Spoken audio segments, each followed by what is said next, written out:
اور پھر اگر کوئی اس میں خرابی ہو نقص ہو تو اس کے ازالے کے لیے دوا و علاج کیا جائے، چونکہ علاج کی اسلام نے اجازت دی ہے۔ اب رہا دعا کے لیجیے، رب انی لما انزلت الی من خیر فقیر۔ یہ دعا آپ کی صاحبزادی بھی کریں، آپ کے داماد بھی کریں، اور آپ بھی کریں، اور آپ کی محل محترمہ بھی کریں، گھر کے سارے افراد کریں، رب انی لما انزلت الی من خیر فقیر۔ انشاءاللہ اللہ کی ذات سے یقین ہے کہ وہ صاحب اولاد ہو جائیں گی۔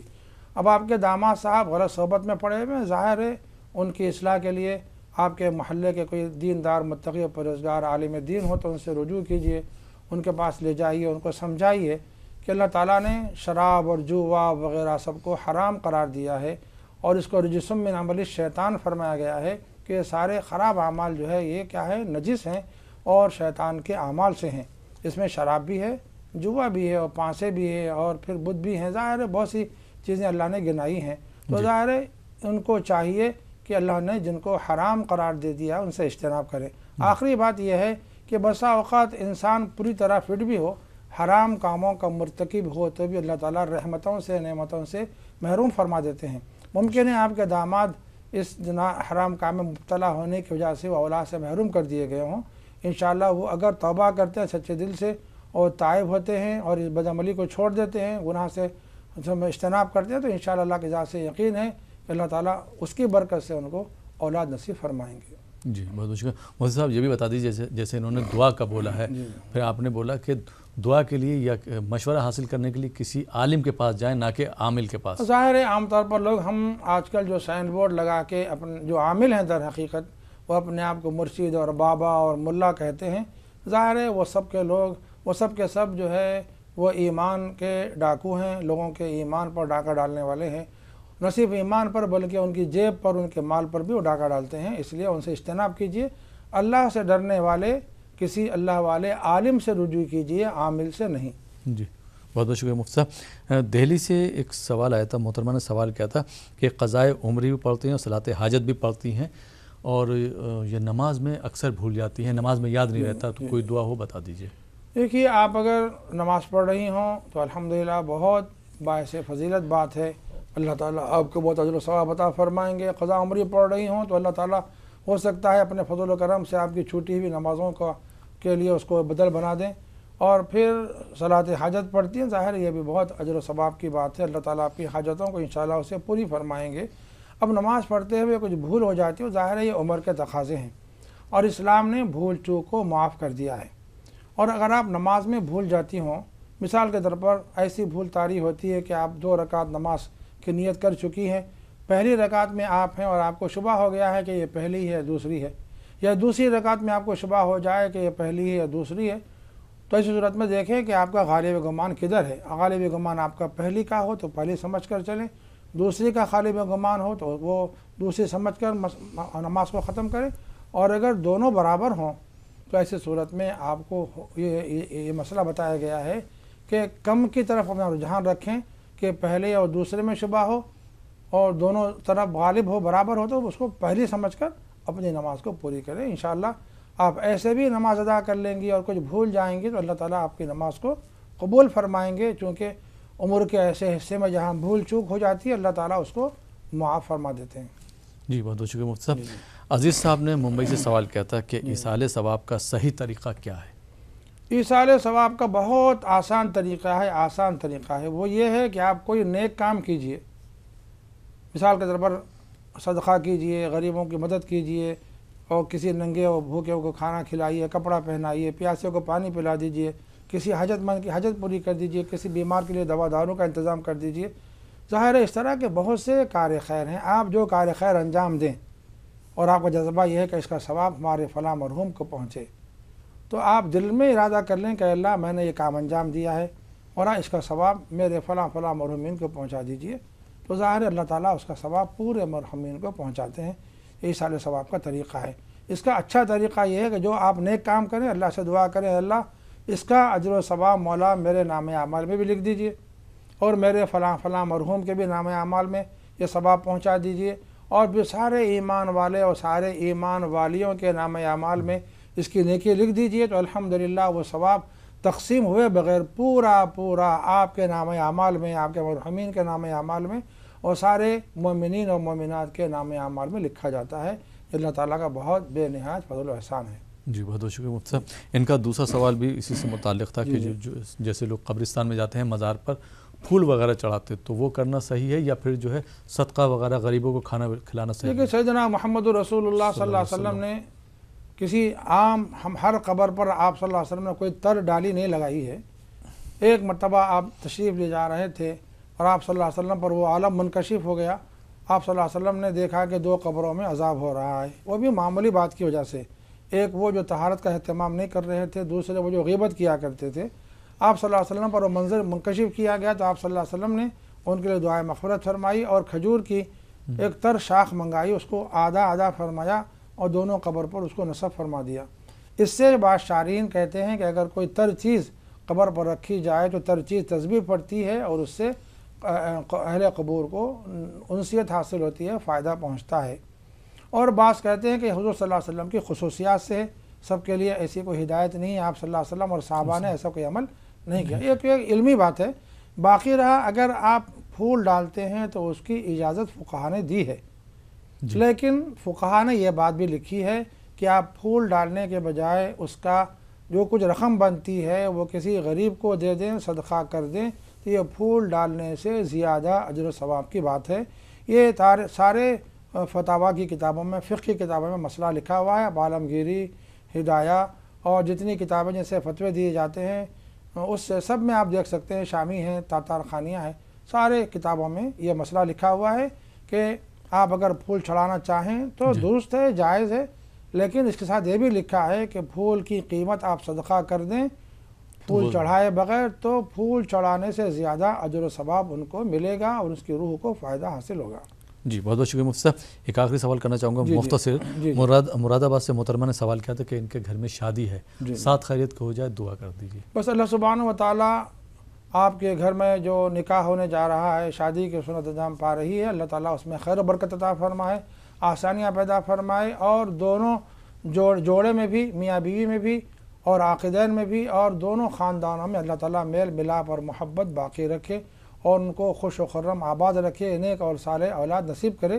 آخری بات یہ ہے کہ آپ جو شادی کر رہی ہیں، نکاح کر رہی ہیں، وہ دونوں سے ہماری گزارش ہے کہ نکاح کو سنت کے مطابق سادگی کے ساتھ اسلامی احکام کی روشنی میں انجام دیجیے۔